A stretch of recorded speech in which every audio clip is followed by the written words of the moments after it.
une certaine pression. Après, il y en a un peu moins, je pense, du fait que Perpignan, c'était quand même le match un peu des deux promus. Donc il y a une pression supplémentaire. Il y a aussi un côté revanchard dû à la finale perdue de l'an dernier. Donc il y a un enjeu qui est tout à fait différent. Bordeaux, c'est une équipe confirmée de top 14 déjà, qui a, qui a pas les mêmes ambitions que nous. Donc la pression est différente. Il y a une certaine pression, mais différente de celle de Perpignan. Oui, alors après, de toute façon, on n'a pas le choix sur tous les matchs, hein. Il n'y aura pas un seul match à domicile où on va se dire, les mecs, celui-là, on le perd, c'est pas grave, hein.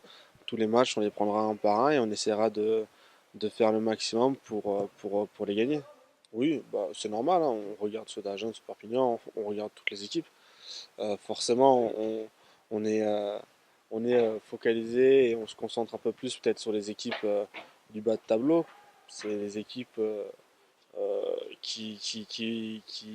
avec lesquelles on va être en compétition pour le maintien cette année. Donc on fait forcément un peu attention aux résultats à chaque week-end et voilà. Oui, alors c'est sûr, avec une victoire, on sortirait de la zone de relégation, mais on sait très bien que c'est anecdotique parce que c'est encore que le début du championnat. C'est sûr que ça serait confortable de sortir de cette zone temporairement le temps de la Coupe d'Europe. Mentalement, ça ferait du bien, mais on sait très bien qu'il y a encore beaucoup de matchs à venir et beaucoup de points à prendre. Bah, ça serait forcément intéressant. Et au-delà de ça, c'est sûr que c'est des points précieux à gagner. Si on les gagne, ça sera pas, on criera pas victoire, mais ça fera un gros soulagement à la tête et au mental pour la suite de la saison. Ouais.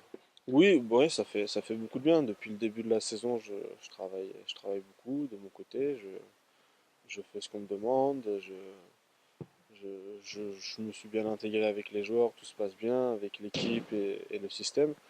Donc, quand on me l'a annoncé, j'étais très content. Maintenant, comme on dit, il n'y a plus qu'à. Et puis on verra à la fin du match ce qu'il en ressortira. Oui, oui, inconsciemment, oui, alors même si ça devrait pas, mais forcément on prend pas le match de la même façon parce qu'on sait que dès le coup d'envoi, il faudra être direct dedans. Alors qu'en général, on est remplaçant, on se dit qu'on a un minimum une mi-temps pour voir comment s'adapte l'adversaire, quels sont les points et les clés du match à trouver lorsqu'on rentrera en jeu. Donc là, on travaille toute la semaine sur ça. On sait qu'on n'aura pas forcément de temps d'adaptation, que ça va devoir se jouer direct. Donc c'est différent tactiquement et au niveau de la préparation d'avant-match, mais après dans le jeu, ça reste la même chose. Bah, on est peut-être l'équipe qui marque le moins d'essais, mais je pense pas qu'on soit celle qui se procure le moins d'occasions d'essais. Donc c'est assez paradoxal parce que je pense que des occasions d'essai, on en a. Et justement, pour l'instant, on a peut-être du mal à concrétiser ça. Euh, on a confiance, on sait que c'est une statistique qui ne veut pas forcément dire grand-chose parce que quand on arrivera à marquer ses essais, à concrétiser les actions et à les emmener jusqu'au bout, ça va tout changer. On est confiant sur notre jeu, sur ce qu'on propose. On sait que ça va finir par payer. Et les essais, qu'il y en ait ou qu'il n'y en ait pas, le plus important c'est de gagner le match. Donc, nous, si on peut gagner tous nos matchs sans mettre un essai, je pense que on signe tout de suite. Donc,